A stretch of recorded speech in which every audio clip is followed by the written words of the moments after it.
16 years in the field of interventional cardiology and has performed over 5,000 angioplasties. Served in his DM cardiology from LKGM and ATA Medical College and Science Hospital. He was awarded a gold medal in the same. You can't hear me? Okay. Sir, he was awarded a gold medal for his DM. He has worked in various academic positions at KEM Hospital, JJ Hospital and Science Hospital. His interests include coronary, valvular interventions and pacemakers. His expertise in balloon valvuloplasty is well recognized. He has countless accreditations and publications in national and international journals to his name. Sir, on the Best Challenging Case Award, the Angioplasty Summit at Seoul in South Korea in April 2012. We're very privileged to have such an eminent speaker with us here today. I request my colleague to honor sir with a token of our appreciation.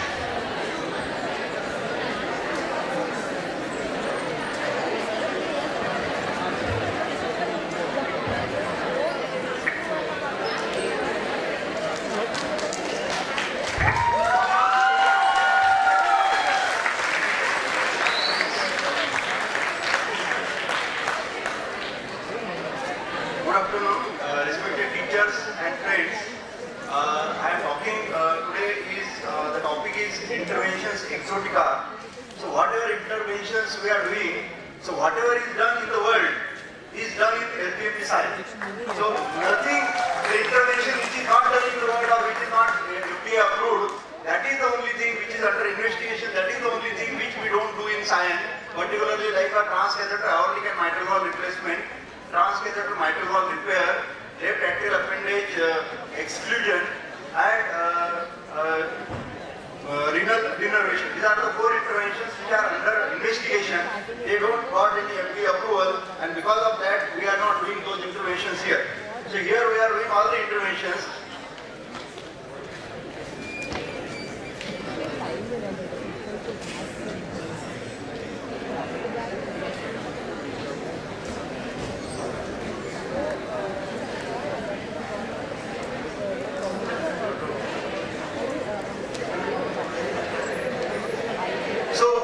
These interventions when we are doing, so this is all teamwork and this is not the only department of cardiology.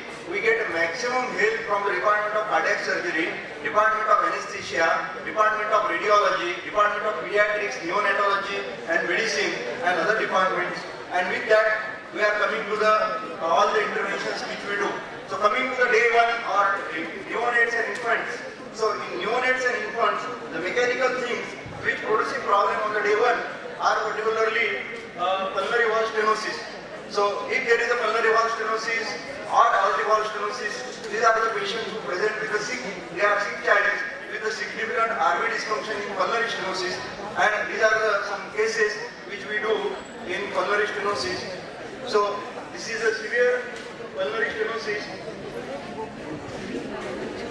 in the day 1 infant. So we have to cross the pulmonary valve and ultimately open the pulmonary valve with the balloon.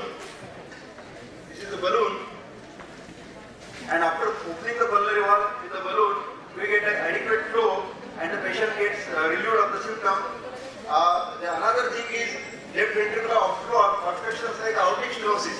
So 1-month-old baby presenting with severe LV dysfunction, ecosuggestion of severe aortic stenosis, and this is one of the difficult intervention because this is the aortic stenosis in a very small infant. We have to cross the aortic valve. So this is one of the difficult maneuver to crossing the aortic valve. Then we have to open the aortic valve with the balloon, and after opening the aortic valve, we get adequate flow and the patient gets relieved of symptom immediately, and everything happens on the table. Then come the sick childs which are having PDA dependent circulations where right ventricles are not having any outflow. So this is a 2-day-old neonate with respiratory distress, cyanosis with a decrease in the saturation, and the patient was on IV prostaglandin to maintain the ductal patency. And this particular patient, you can see the right ventricle. So this right ventricle, there is no outflow. The pulmonary valve is attenuating here. There is no outflow to the right ventricle, and there is right ventricular dependent coronary circulation. So we have to cross from the aorta to the pulmonary artery, and we have to go with the stent, the patent ductus arteriosus, and after ductal stenting, the patient maintains the saturation. So it is a palliative procedure.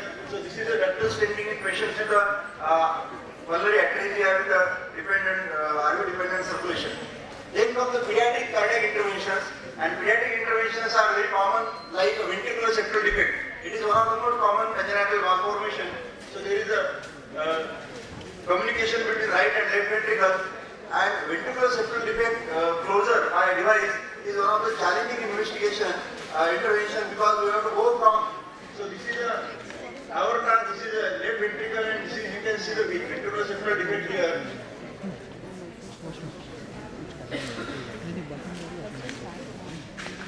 You can see the defect here. So we have to cross the defect.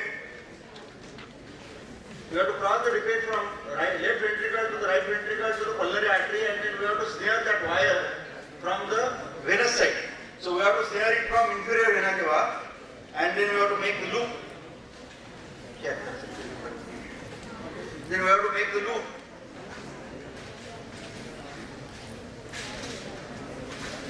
And then from loop we have to go into the right ventricle. From right ventricle, then we have to put the device, and then we have to close the ventricular septal defect. So this is the closure of ventricular septal defect with the device. So this is the device closure of ventricular septal defect, and one can see the device after procedure. Then patent ductus arteriosus. It is one of the common condition. So it is a communication between the aorta and pulmonary artery, and here we have to just cross it from the pulmonary artery. So this is the patent ductus arteriosus. So we have to cross it from the pulmonary artery. So I am crossing it from the pulmonary artery to the aorta. So this is the aorta, crossing from the pulmonary artery to the aorta. And then we have to put the device and close it from the pulmonary artery side. So this is the device is put. So this is in the, if there is an aorta, I am putting the device. And this is after post device procedure. This is the device is put at a ductal level, and the ductus is closed.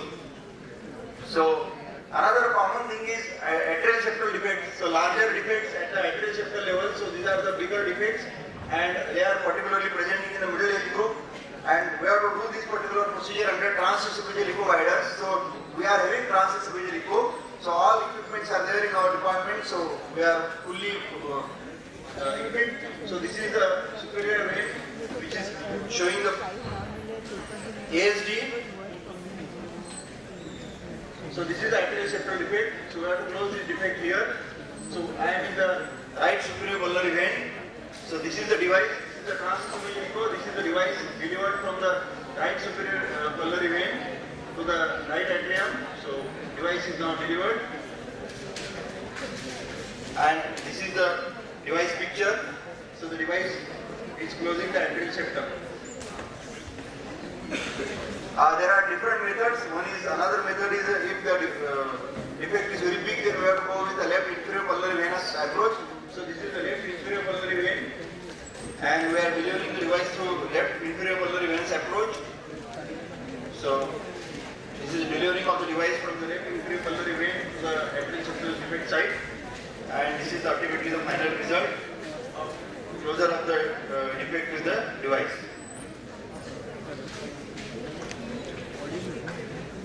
So coming to the adult cardiac interventions, the most common and dreaded thing is coronary artery disease. So the coronary interventions are the most common things. We are also doing other interventions like valvular interventions and structural heart disease interventions. So coronary interventions, we are doing all types of coronary interventions, including complex coronary interventions. So this is a bifurcation coronary lesion. There is a LEDs and diagonal is bifurcation stenosis, and this is a decay crush technique of bifurcation stenting. So we are putting the two wires and two balloons with one stent. So this is the first stent in side branch and one balloon in the main branch.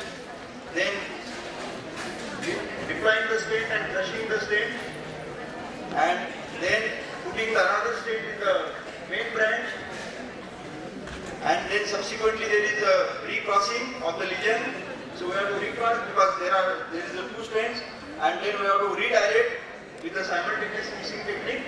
So both the balloons are there for redirection, and ultimately this is the final result after de-stenting or re-stenting or decay crush stenting. So LED diagonal bifurcation stenting. So another thing is, the most dreaded thing is primary PCI, particularly in acute myocardial infarction. The anatomy subset is most of the time is very dangerous, and this is the patient who is having a LED total occlusion and ST elevation in all the leads with cardiogenic shock. So only one vessel is functioning, that is circumflex. So putting the wire in the LED, there is a lot of thrombus, so we have to aspirate the thrombus with the catheter. We have to take out the thrombus. After thrombus aspiration, there is some flow is established, and then we have to stent the lesion, and after stenting we get the final result. So particularly these interventions we have to do with the pharmacological support like a bualorubin, then IVGP3 inhibitors, and sometimes we have to use a thrombistor device to take out the thrombus. So this is the final result of primary angioplasty in this particular patient. Then another subset is chronic total occlusions, where the occlusions are very chronic, more than 6 months. The patient presenting with a complete heart block, with a chronic total occlusion. This is right coronary is totally occluded, and the patient was having complete heart block, so the patient is on temporary wire. And then we have to use some special wires to cross the lesions. Then we have to pre-dilate the lesions. Then we have to stent the lesions and post-dilate it. And ultimately the final result, there is an opening of the artery, and the patient regains normal sinus rhythm. Then there are another subset of the patient, that is post-CABG patient, post-bypass surgery patients, where the anatomy is slightly difficult and different, and there is a lot of calcification, and because of instrumentation of the heart, sometimes the anatomy is abnormal, and we have to use multiple and special catheters in this particular subset. So this is the post-CABG right coronary artery, which is chronically occluded. So we have to use it with a special types of wires. Then we have to stent it and post-dilate it, and that is sometimes challenging. So this is the final result post-CABG patient. So you can see the totally open right coronary artery after post-CABG. So then there is another subset, that is after using the stent, sometimes there is a stent reocclusion, and we get a restenosis. So this is the subset of the patient. There is a restenosis in the stent, and we have to tackle these particular patients with a special type of balloon, like a cutting balloon. So we have to use a cutting balloon angioplasty, and then we have to re-stent the patient with a high pressure, and then we have to do double kissing techniques. And these are the some results of re-stenting after instant restenosis. So this is the final result after re-stenting in instant restenosis.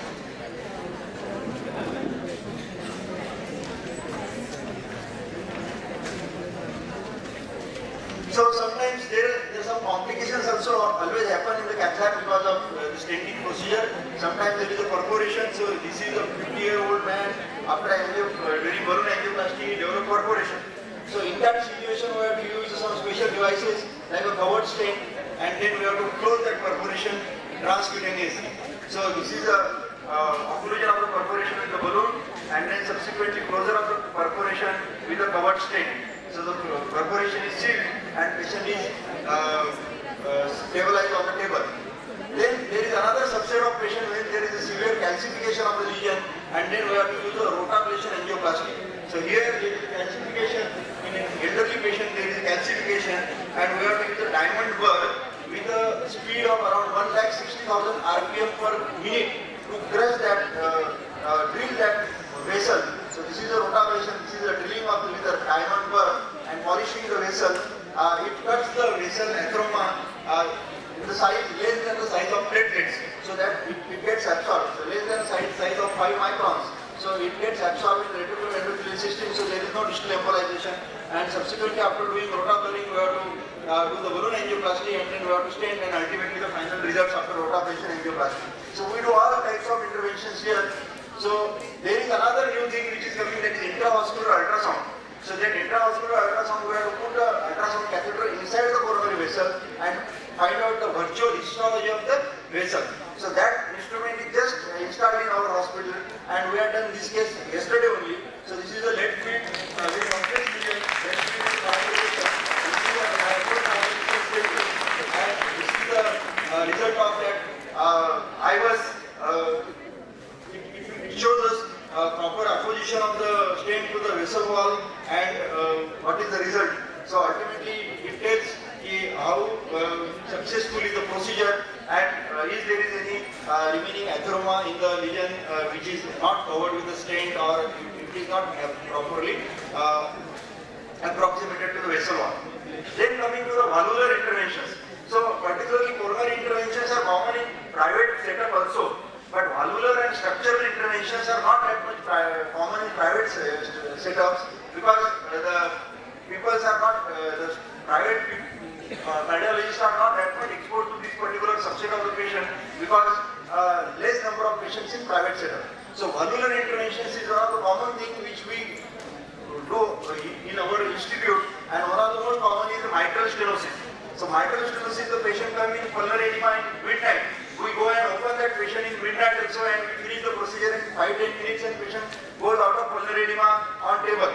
Most of the time he gets extubated on the table. So this is the mitral stenosis, and it is one of the complex intervention because blindly we have to perforate the atrial septum, we have to go to the left atrium from right atrium, then we have to dilate this left atrial perforation by using this dilator, and then we have to put the balloon into the left ventricle from that steno's wall, and ultimately we have to dilate at the level of the wall. So this is a balloon mitral valvuloplasty. So we are very much keen of doing all this procedure, and particularly in pregnant patients, we do this procedure in less than 150 seconds fluoroscopy time. So that is one of the most important things where radiation is most important thing to prevent the radiation-induced damages to the fetus. So we do all this procedure in very less time. So this is the post-PMP procedure. Then another thing is balloon atrial valvuloplasty. Balloon aortic valvuloplasty. So it is a bicuspid aortic valve with severe aortic stenosis. In this particular patient, we have to use a temporary pacing to stabilize the balloon because of left ventricular pressure, most of the time balloon gets thrown out of the left ventricle. So to stabilize it, we have to pace the right ventricle at a higher rate, and then we have to do the balloon aortic valvuloplasty, and ultimately after balloon aortic valvuloplasty, these are the results.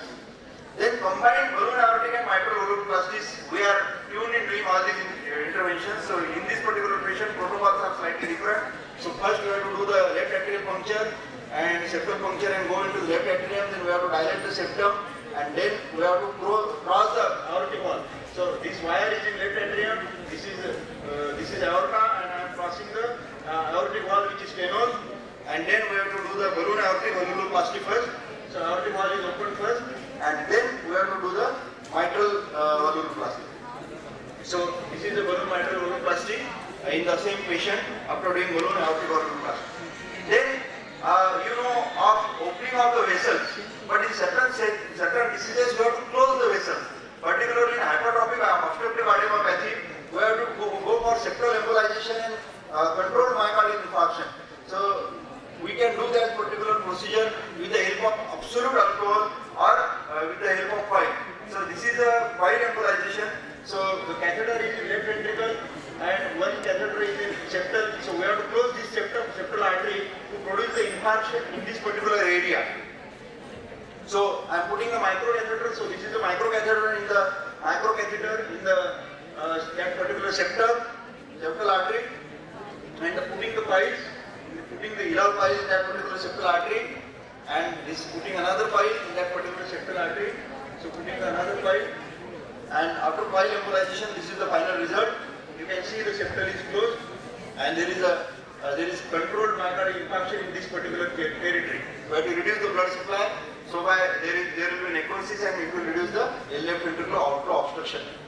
Then coming to the structural heart disease like a coagulation of aorta, this is one of the very complicated case. The upper body and lower body blood pressure difference of around 100 millimeters of mercury, and you can see this is one of the most complicated case. You can see I am coming from this is from the catheter is from radial artery, and this is severe coag. You can see the ring notching in this particular patient. then crossing of the coag with the coronary wire, then we have to flare that wire from the neural artery, and then this is the severe coarctation. You can see severe coag here. Then we have to put the large sheath in this particular coag segment. So this is a large sheath in the coag segment, and this is the delivery of the CP stent, Chetam platinum stent in the coag segment, and this is the deployment of the stent in the coag segment. So this is the coag stenting. These are structural heart disease interventions. They are very difficult interventions, and hardly these are done in private setups. So this is the post-coag stenting result. Then aortoarteritis, capacious arteritis, my radiologist, interventionist friends are also doing all these interventions.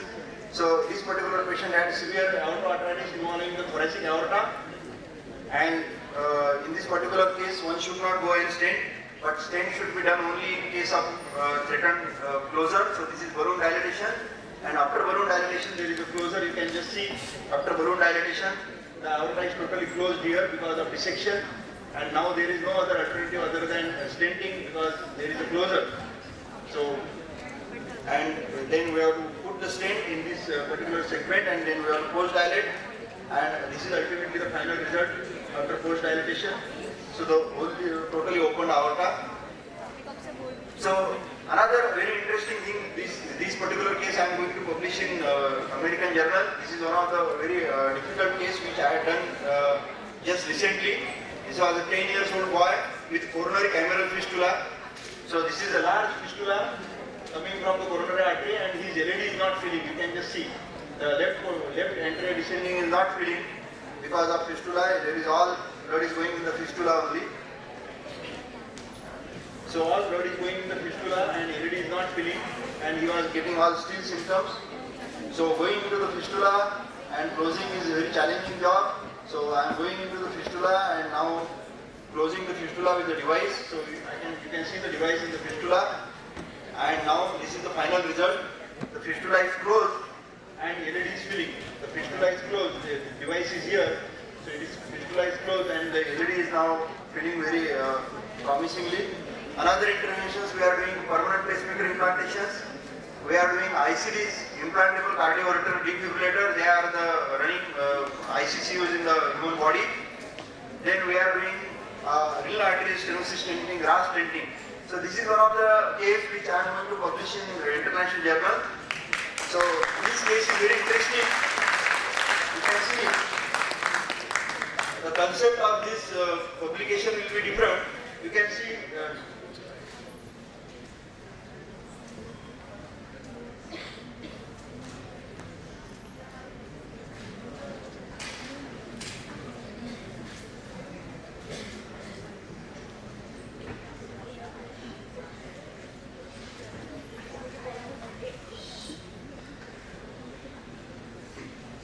so the thing is that already the procedure is started. So the procedure is started, and because of that you can see some excretory urogram in this side, left side, and right side there is no excretion of the duct. There is a 99% stenosis of the right kidney. There is no excretion of the duct. So this is very challenging case to cannulate that particular renal artery. So then we have done the renal stenting. That time you can see there is excretion on another side, but there is no excretion on this side. You can see the flow is established now. The stenting is done, but there is no excretion on this side. You can see. So that is the challenge in this particular case. You can see this particular thing.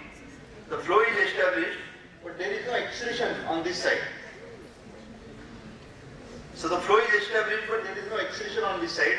And exactly after 10 minutes of achieving the flow, you can see there is some excretion. So this is very basic research. So the kidney needs at least 10 minutes of the pressure head to open. So that thing I am going to publish because this is a very basic research.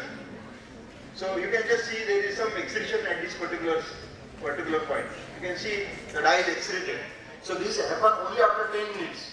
Then another thing, there is one particular case, which patient had traumatic popliteal artery aneurysm, and the patient came to us with a severe pain in the limb, and there was a large aneurysm. So with the help of our radiology friends, we had done this particular case. So there was a large pseudoaneurysm, and we had done the stenting of this pseudoaneurysm with a covered stent, and you can just see the final result. So there is occlusion of the pseudoaneurysm. So all these things we are doing in our department, and this is not possible without the help of my colleagues. So it is all teamwork and work of the hospital. So this time I am completing my talk, and thank you for coming.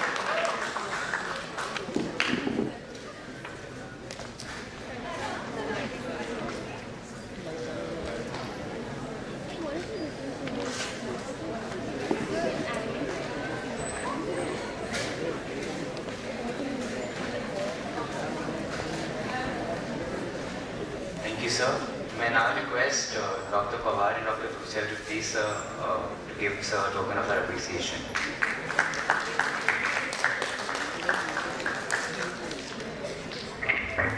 I think his work speaks. Whenever I go to cardiology, I think he is the person I should leave as a workaholic. Whenever you go, he is the only person who knows what is going on where. What is going on in echocardiology room, what is going on in ICU, what is going in Ward 32, what is going on in cath lab. He is the person who knows everything. And I think he is not only a workaholic, he is a good worker, but he is a good accommodation. So whenever you go to his room, and if you see his room, it's all of textbooks. So we take some books from somewhere, he's come, Dr. Paul just said, they take some book and they tell me whatever the recent things going on all over the world. Not only is a good accommodation, I think he's a good research worker, as his work shows. Also, he's involved in international clinical studies, and I'm one of the. I'm very happy to tell you that I'm one of the person who is coordinated with him as a co-secretary in film international studies. We are right now doing two studies, like Fourier study, and the second one is Odyssey outcome. So these are the two international studies where he thinks this molecule will be a novel molecule as a hypolipidemic agent which can change the scenario of treatment in case of cardiovascular disease. And today we are really happy to have Ajay Mahajan to give this oration. Thank you very much, Ajay, for coming. Thank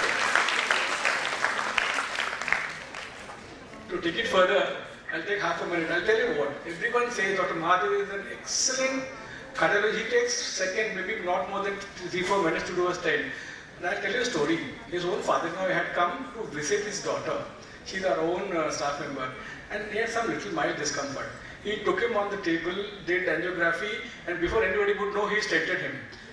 So that is the kind of work Dr. Mahajan does. Thank you so much, sir. Thank you, everybody.